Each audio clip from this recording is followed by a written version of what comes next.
one thing that will make you know that the government is very much aware and even involved with this Boko Haram banditry is because before these girls were actually released, there were a lot of statements that actually came out about the release of the girls. And if government does not know, that means that report cannot be true. But somehow the report proved to be true that in less than 24 to 48 hours, these girls will be released. And guess what? That was exactly how it played out. And really, right here, it says that one of the girls who were actually released made it very known that the bandits that took them said that the government made a promise to them during election. So obviously, these guys troubling Nigerians today are those who this Buhari's government has promised one thing or the other, and they felt the only way they can get these things back is by terrorizing the government of the day, so that they could, listen or even give them what they requested for. But guess what? They are not the ones suffering. It is the ordinary Nigerians that are suffering what the government actually promised these guys. Well, it is no longer news that the government is aware. Like I would say, you cannot tell me Boko Haram is faceless. Neither the head of the killer headsmen is faceless. Yet, a sheikh keeps having meeting with them and he knows what they want. Now they've made it clear that the government know who we are and they know what we want. So who is fooling who in this country? This is so bad that because their families are not involved, they don't care. In their own thinking, they just felt like whatever they can do, they will do, but not in a hurry. And lives are being lost, properties are gone. A lot of things have actually gone under the water, under the bridge, and so many other things which are also yet to happen.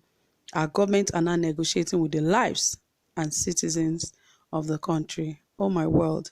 Don't forget it is an oath. An oath cannot be easily broken. And if you decide to go the other way, you will face the repercussion and you will face the consequences. This government do not even know what they are in for. If Nigerians cannot fight, I can bet you that God is fighting on behalf of Nigerians. And when the outcome will really come out, you'll be so shocked as to know that indeed God has been there all along watching, and he knows what next to do because he's God and he knows the end from the beginning. Anyway, guys, one of the girls actually gave a report about the government and the bandits who kidnapped them. There's a link between them because definitely it showed how the report came out. There were rumors and it did not end up as a rumor, it ended up as true because the girls were actually released 24 to 48 hours after they were kidnapped. Who ever saw that coming, that the girls would be kidnapped in the first place? And somehow the government has negotiated on their behalf and now the girls have been released. Okay. Well, let us get into the details of this. But my dear people, please, if you have not subscribed, please ensure you hit the subscribe button and also give this video a thumbs up, and don't forget to hit the notification bell so that you can get updated anytime we drop a new video. All right, guys, it says right here that indeed the situation of insecurity in the country has really been a nightmare to the citizen. This has really diverted all social attention as regards the economic growth of the country to particular issue of insecurity.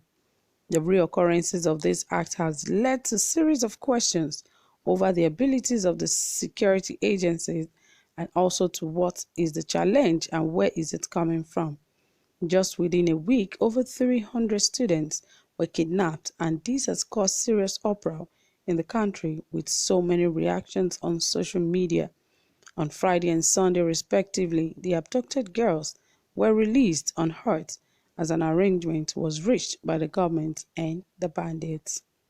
In a video which was made online by Channels Television, while interviewing one of the released schoolgirls, it was exposed that some secrets we needed to know, as she claimed that the bandits which abducted them said the government made a promise to them in regards to the 2023 election. 2023, it's really going to be tough. I mean, tough, because a lot of people have plans. That is why they are trying to tie the hands of young men and women so that they cannot finance themselves to run for any elective position. Yes, that is what they are doing. But anyway, God passed them. Yes, and there have been series of reactions on internet as regards that very statement, with everyone expressing their opinion, as the girl could be saying the truth. No one is saying she's lying. She cannot even lie, because from their conversation she would have heard them saying, or even telling them straight to the face, that your government promised us something while they were, running and campaigning all the way. And now these guys have decided to terrorize this administration. They forget that the government are not even the ones suffering. Just a common man like them are the ones suffering. And they do not even care if it's a common man who suffers or not. They just believe, oh, it's a good way for us to spoil the administration for him, since he does not want to listen to us. But don't forget, you are playing with the lives of humans.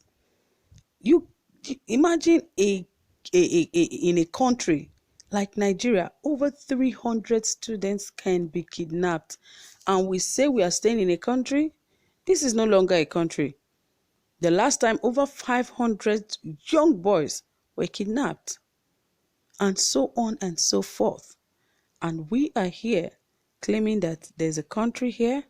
There's no country. It is high time people stand up for their rights, challenge the government. Whatever the government wants to do, let them do. Just like the young NSAS protesters came forward. I know NSAS protesters are just trying to relax and see what will come out of this, but I can assure you that another heavy protest will still come out. When that protest started, nobody arranged for it. It started naturally on its own, and it's still going to start naturally again if it wants to begin. So because what this government is doing is really, really not good and heartbreaking. It is so disappointing that in a country like Nigeria, in one day, over 300 students can be kidnapped, and in the same region, and it keeps going on. So what happened to the security in that state? Because if it has happened once in that state, then the security in the state should be very tight, that even if one person is kidnapped, they can be aware, let alone 300 schoolgirls who were kidnapped, and even the schoolboys who were kidnapped in Niger. So really, there's no place that is safe anymore in this country. But as it is, now that we know that our government is involved, it is time for everybody to wake up. So my dear people, thank you for being here. Please drop your comment and tell us what you think. Do you think that the government, what do you think the government actually negotiated with these guys that made them to get into such a thing, to disrupt the peace of this country? Well, guys, please don't forget to hit the like button and also help us share this video. Do have a pleasant time. Bye for now.